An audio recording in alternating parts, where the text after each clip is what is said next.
will never give a that's not in my league a chance ever again. They don't give a hoot. And so I stand to the side. I'm like, no, really, go ahead. But like, what happened to chivalry? Men want to be the woman in the relationship so bad these days. Like, relax, princess. There's no reason why I should be paying for dinner. Wow, I hope you're okay. It's never a red flag when someone records himself crying. So I'm looking on his page, like looking at his teeth, looking how tall he is, looking at his body. What's up with that hairline?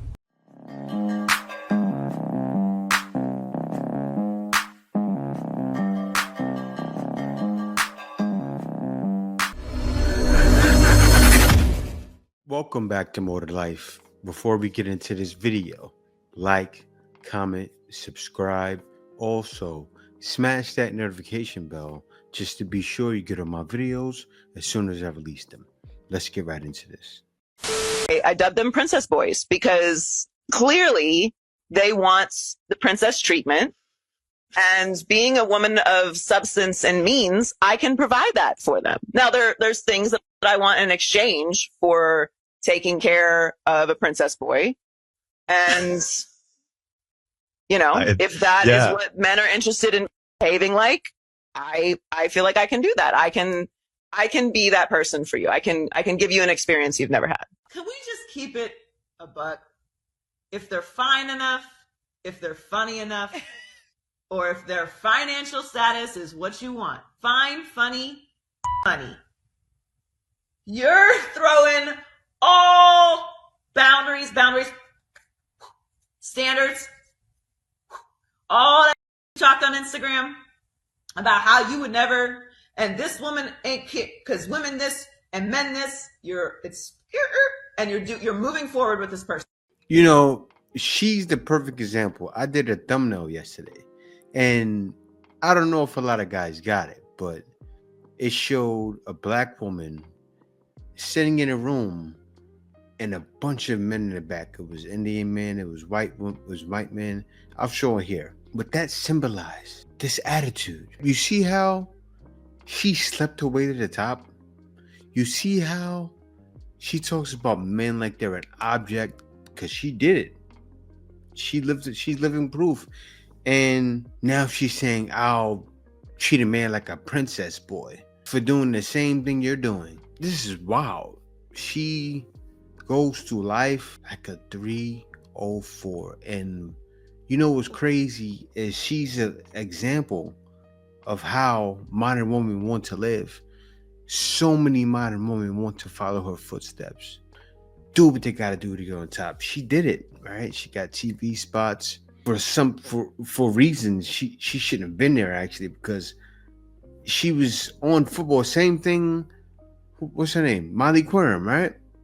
I hate to bring her up, but sort of the same narrative. Only thing, Molly Quorum has a little bit more talent, but this is wild, the way she is. And also in that video, you see she's saying certain things like she deserves the spot, and the other guys were sitting there like they were stuck, because they couldn't believe the words that are coming out of her mouth. And I feel the same way right now listening to her. Hey guys, so I'm about to have a vulnerable moment. I rarely do this. Don't make me regret it, okay? I'm gonna let y'all in my business just a little bit. Okay, so let me tell y'all the story about how I will never give a that's not in my league a chance ever again. We do not care. So you know how guys be like, listen, I swear, like, you ever give me a chance, I'm gonna really show you. I don't fall for those guys, right? I like what I like type person. If you didn't get me within the first 10 minutes of me talking to you, you probably ain't never gonna get me, right? So there was a gentleman that had been reaching out to me, when I tell you, for over 10 years. Over 10 years in my DMs, talking to himself most of the time. Within the past like 3 years, maybe I might have given him my number through Instagram because I was having a vulnerable moment. And we've had conversations before. We've met in person. I just was not interested. Okay? It got to the point where he was so resilient, so persistent, that I was like, maybe I guess I'll try. So whatever, he ended up getting my number, and now he's talking to himself in my DMs and texting me every morning, sending me prayer every morning, a scripture. Okay, I love that. And if I went through a really, really emotional time last year, so like little stuff like that was really hitting home for me and, you know, touching my soft spot. So he got cool points for that from me, for whatever reason. You know, I don't really know how my brain functions and why I was allowing certain things to go on, but I did nonetheless. So here we are. I started being like, hey, if I'm in town, I'll hang out. He started being like, hey, I am going to send a flight for you. Come hang out with me. I want to show you that I want to marry you. And I used to respond like, hey, bro, every says that, right? Every wants a piece of you until they get you and then they're gone. No, I'm going to marry you. Every dude wants a piece until he gets you and then they're gone. Maybe because this, I know this is what's happening. The juice isn't worth the squeeze. Like, I'm sure he taps that and it goes, wait a minute, that thing ain't clinging how it's supposed to cling, because that's what the guy's looking for. When the guy gets some, if that thing is where you think you're going, that's what he was looking for. And when that whippersnapper wasn't snapping, eject, abort mission. That's what happened. But let me see what she says. You're my dream woman. So now I'm like, all right, it's cool. I could go to a wedding with him. I like going to weddings. I like being people's show pony because I enjoy things like that, right? So I start considering actually flying to go see him.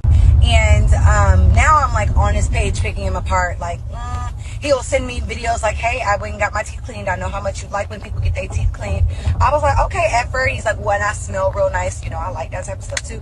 I'm like, you know what? He's so nice. Let me give him a chance. So I'm looking on his page, like looking at his teeth, looking how tall he is, looking at his body. And then I go, what's up with that hairline? You can't make this up. And I look past it. That should have been my telltale sign. I'm looking at all his videos. It looks like he has like a freaking painted on hairline. And I still went against my better judgment. He got me. So even after all my investigative work of that hairline. No, so what stopped you was the hairline. A man can't do anything. He can't change his height. If his hair is receding, he can't change that. Yeah, you may have seen it. Except this is what's wild.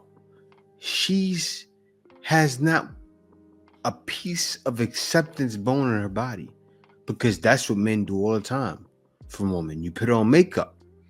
Acceptance. You don't look like that. Why are you not willing to accept him? Because of his hairline? He can't change that. He got me. This is how he got me. I went on that boat. When I went on that boat, I got real bored and really, I don't want to say lonely because that wasn't the word, but I was just like in need of some type of energy, right? So he's messaging me while I'm on there, and I was like, you know what? I fly back to Houston I get back to Houston when I get there. Pull up. You live very close to there. Pull up. And he was like, oh, I got this, that, and the third on Sunday. I was like, well, don't blow your opportunity. And he was like, you know what? You're right. I'm going to take this opportunity. You're giving me a window of opportunity. I'm going to take it. Oh, Lord. He's like, I'm going to drive down there on Saturday, stop drinking with you about 9 o'clock, and then drive back at 5 in the morning so I can make it back for X, Y, and Z on Sunday. I was like, hey, baby, whatever you choose to do, that's your business. Thirsty, right? So make a long story short, when I got off that boat and got back to the house, he was in Houston waiting for me. And I was like, just pull up to my mom's house. Like, just come hang out. I didn't realize by the time he got there how tired I would be. So now he's at my house, my mom's house, and I am exhausted. I could barely keep up with the conversation. He's chipper. He's ready. You hear me? It's about 1:30, 2 o'clock, and I am pooped. All right. But he's still there, not leaving, not catching none of the vibes that I'm clearly not being myself. Make a long story short, I get up and go out. We go out. We go to eat, and then we go to drink with my cousins and my friends. There were so many signs in the night. So many signs that I should have just took my black home, but I chose to stay the night with him because I felt like, he drove all the way here. I could at least stay the night with him. That's the least I could do. Boy, at 36 years of age, still dumb as dumb. So Stay the night. I wake up at like 8 in the morning. He's gone. I knew he would be gone. Let's also, when we got to the hotel room, obviously we showered. Baby, I'd never once seen this man without something on his head. You know that's a bad sign, right? Like you wouldn't put a do-rag on or whatever that was, his dreads. You wouldn't put that thing on your head to protect your hair. Cut it out. That hairline is on the struggle bus. I already know it is. Has to be. It can't. There's no other alternative. Anywho, yeah, I called him like when I woke up because I was hungover. And we had a little slight conversation. And he was like, hey, I got to handle XYZ. Okay, go handle your business. You know I have not heard from that man since.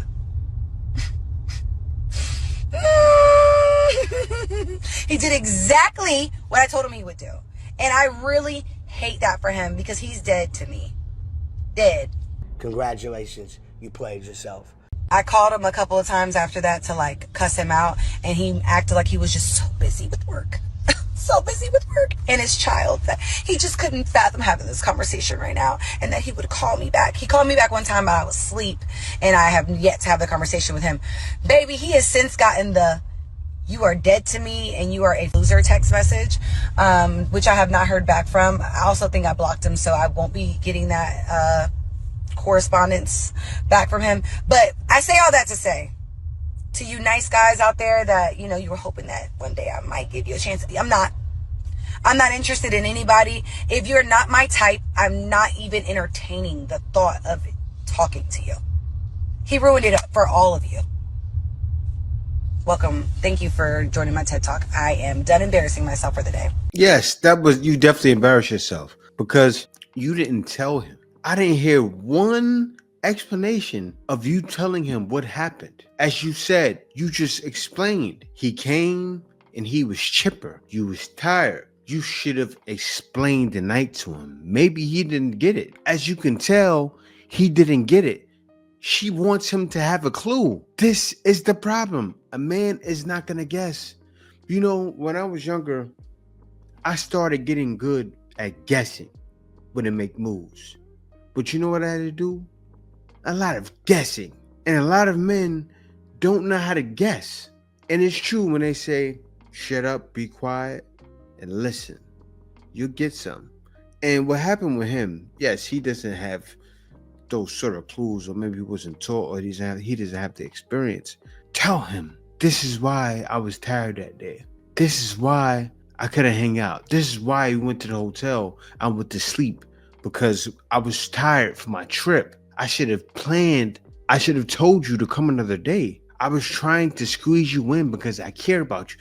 What do you think? Instead of cursing him out, you say that to a man, he's going to go, wow, man, she cares about me. Because obviously you care about him. That animosity modern women have. You have it. That hood, ghetto animosity. No need for it. That man was open ears. And you don't know, this is why I got out of my last relationship, right? I was looking for some sort of reciprocation. And what I needed, and this is what I needed, the same thing that you didn't give. I needed an explanation. And I was looking for an explanation because all the other times I broke up, I gave an explanation.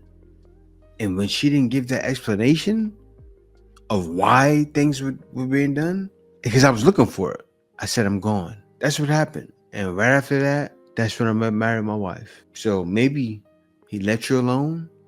Good on him. Now he can get to his wife. Don't you agree, Mr. Feather? Word. Hey, what's up? It's Ash. Somebody please help me settle this debate. Last night, my husband and I have to go pick up our daughter at the airport. It's a little over an hour away. We jump in my Jeep, he's driving, and he says, oh, you're gonna need gas. Literally drives right past the gas station near our house, gets on the highway.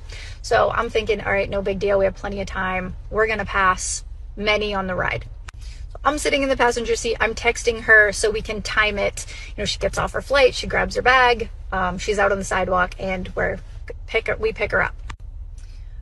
We stop for a bite to eat on the ride home, and then we're like trekking down the highway, and I glance over at the dash and I see that the gas light's on. So I go, well, how long has the gas light been on for? And he's like, I don't know. This isn't my Jeep. I'm not paying attention to that. So I hit the little button and it just says low fuel. So I know that we have under 50 miles of gas and we have more than 50 miles to get home. So I'm like, well, how long's the gas light been on? Like, you're driving, you're staring at the dashboard. And he's literally like, I don't know. This isn't my Jeep. It wasn't my responsibility for gas. I'm not paying attention. So I'm like, please get off at the next exit so we can get gas. We get gas, and then I was like, what were you going to do? And he's like, I was just going to keep driving, and when we ran out of gas, you would have had to call AAA. I'm like, what? So am I wrong? Was I responsible in the passenger seat for watching for the gas light and instructing him to pull over for gas? Or was it my responsibility before we left for the airport himself out? No accountability. to go get gas in my Jeep? Am I wrong? If it's your Jeep, before you started driving to the airport, you should have let him know, hey, we need to get gas. You should have had situational awareness. It was kind of both of your fault, though, but because in the middle, he was being childish. But still, it's your fault because you should have had gas already. You should have got gas before you came home because you know, okay, I have to pick up someone from the airport with my Jeep today. Think, plan ahead, and you won't bump into problems like that. So I got paired up with someone who's been working for Amazon for 5 years. And he was like, I like your smile, the braces are working, it's pretty. And I was like, thank you. And then he was like, I'm gonna make it go away. Bro was not kidding. He was going so fast, I had to take my sweater off. And then he was like, oh, with the tattoo like that, like, yeah, you gotta show it off. And I was just like... What happened to dudes taking the initiative? Like, I'm not just talking about dudes who have a crush on you. I mean, like, just being a gentleman in general. Like, I was at the museum the other day, and there would only be, like, room for one person to walk through a doorway at a time. And these dudes are just, like, strolling right. They see you, but they don't give a hoot. And so I stand to the side, and I'm like, no, really, go ahead. But, like, what happened to chivalry? Chivalry is dead, and women killed it. Even when it comes to opening a door, I will stand and hold the door for a party of like 10. My friend is like standing. Sorry, I don't feel good. My friend will be standing on one side of the doorway just waiting for me, and all these dudes are walking by. I'm like, isn't the nice thing to do to be like, I got it from here. What is going on? There was one dude at the bar the other day who would step to the side anytime my friends and I would pass, and I ended up telling him like, hey, never lose your sparkle, buddy, because like I appreciate it. You know, they need a little bit of encouragement, apparently. That's dying. I mean, some men have it, some men don't. As you saw, you just gave an explanation of some people do it, some don't. That's life. Even before, when it was more chivalrous times, not every man was chivalrous. This is the problem. American women are so entitled in the shows. Men want to be the woman in the relationship so bad these days. Like, relax, princess. There's no reason why I should be paying for dinner. There's no reason why we should be going on a trip or anywhere, and I should be the one pulling out my card to pay. And you're just staring at me like a... There is no reason why I should be texting you first. There is no reason why you shouldn't be bringing me flowers or buying me a coffee just because, or just doing something that doesn't even cost money just to put a smile on my face. But no, in this generation, it's the other way around. Why in the for women becoming so masculine? I want to comprehend what is happening to the men of this generation. Why do you want to be us so bad? Like, do I have to take you for a pedi or a manicure? What is happening? What is happening? I genuinely want to know. I'm done. I'm done. Yeah, men are in the soft car era. Actually, I would enjoy a manicure and a pedicure. But no, seriously, you don't respect it. You don't. So I get shocked every time I keep hearing this argument from y'all. It's like, but you don't respect guys that do that. You don't. So why is a guy going to do it? To not get respected? To be seen as a pushover? Nobody's doing that. I am shaking. I am just now starting to catch my breath. Wow, I hope you're okay. It's never a red flag when someone records himself crying. This is for Costco and Costco only. If you aren't Costco, you can keep scrolling. This is going the direction that I thought it would, but proceed. Thank you, Costco in Brighton, Michigan, for ruining my Tuesday. So my husband and I are in the process of building a home, and we just got married, and we were blessed with a Costco membership. So exciting, but we don't have the same address on our driver's license because we are in a temporary living situation. And so we can't have the same Costco membership because we don't have the same address. And a woman, a manager I had noticed, was following me throughout the store and then stopped me at checkout. Almost didn't let me check out with my things because I was not properly under the membership. I vote that we bring back shame. I don't know where it went, but let's give her a call, bring her out of retirement.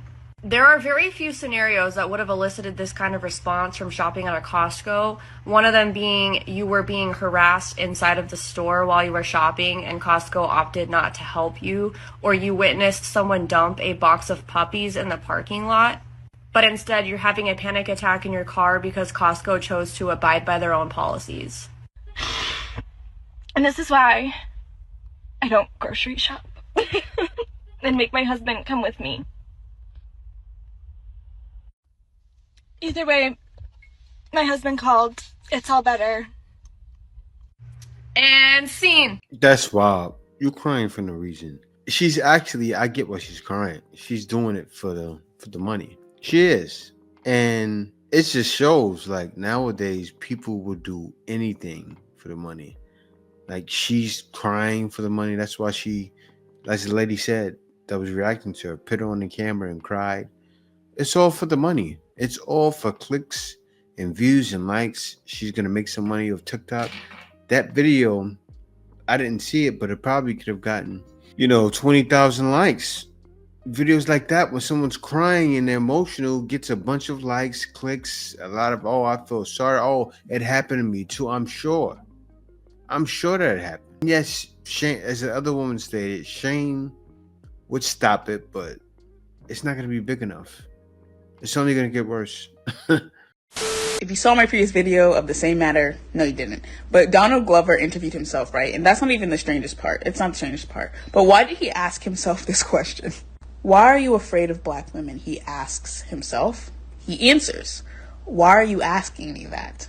He answers, I feel like your relationship to them have played a big part in your narrative. And then Donald Glover answers this comment saying, I feel like you're using black women to question my blackness. He definitely gives off that vibe of black women didn't like me because, I watched anime and this and the third, right? That's the vibe that he gives off. But I just want to understand, why were we brought up? Like, what was the reason? If you weren't even going to answer the question. Like, why were our names in your mouth? Like, I don't get it.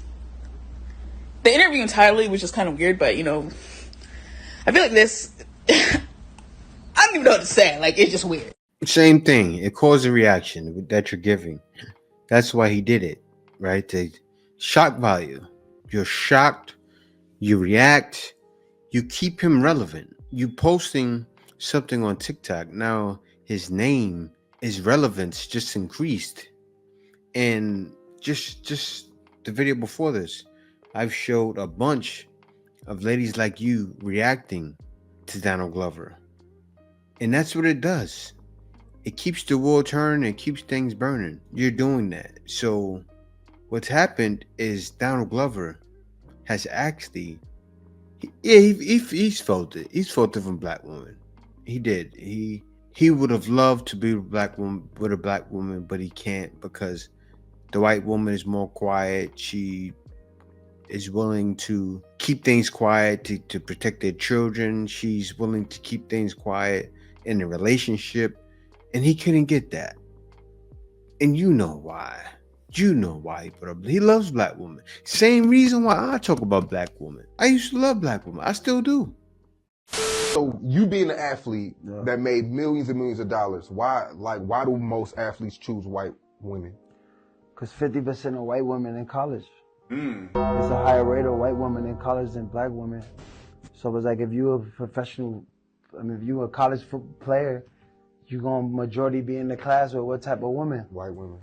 You gotta really break that down and think about what he's saying in this situation. Most of your big time football schools are gonna be PWI, but also, I mean, there's still black women who go to these colleges, but Exactly. Those are the women going to the school, actually going to class, so you're gonna be subjective. actually going to class. Talking to the people who are at the school is white. It's not that. I think Antonio Brown is explaining it the wrong way. What the guy stated, the other guy reacting was right. Like some of these schools, like say if you go to Alabama or you go to, let me throw the school out there, Syracuse or something like that. I'm just throwing the school out there. Now, there's going to be more white women on campus. So who you going to favor? Who's going to be the one doing things for you? Who's going to be placing themselves in positions to meet you? White woman. So it's like, you know what I mean? Unless you got a girl from high school who you know what I mean? Most of the black girls from high school don't go to college. So if you're an athlete, you know, you're going to run into a white woman because the percentage, you could Google the percentage of white women in college. Yeah. Especially at like all the big schools. Big schools. Yeah. Exactly. Way more white women. The majority of white women in college, so it's like those the girls you're going to be with, you know, or you spending your time and seeing. So it's not like a sellout thing. A lot of people are upset when they see that. They think like the black men are selling out, but it's not that. I feel like you just, you know, that's what they're around. You're going to adapt to your environment, so. Right. I mean, what do y'all think? You're going to adapt to your environment, and also it's called falling in love. Yes, you're around that. She's doing things for you. What are you going to do? You're going to say, yeah, my feet are hurting. Don't rub my feet. You better stop that now. Or I'm hungry. You better not cook that meal. Or she washes your clothes. You better not wash. Like, come on now. Those are things that guys need. And it shows that they're willing to, because they're willing to reciprocate things for you or to do things for you to show, and also to show their love and to show you that they want to be there, show you that they care. Guys need that. That's what guys are looking for. That's why guys tend to go for white women at the end of the day.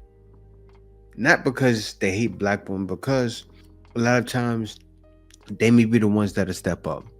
But yeah, guys, thank y'all for watching. Be sure to click that notification bell after you subscribe. See you next video.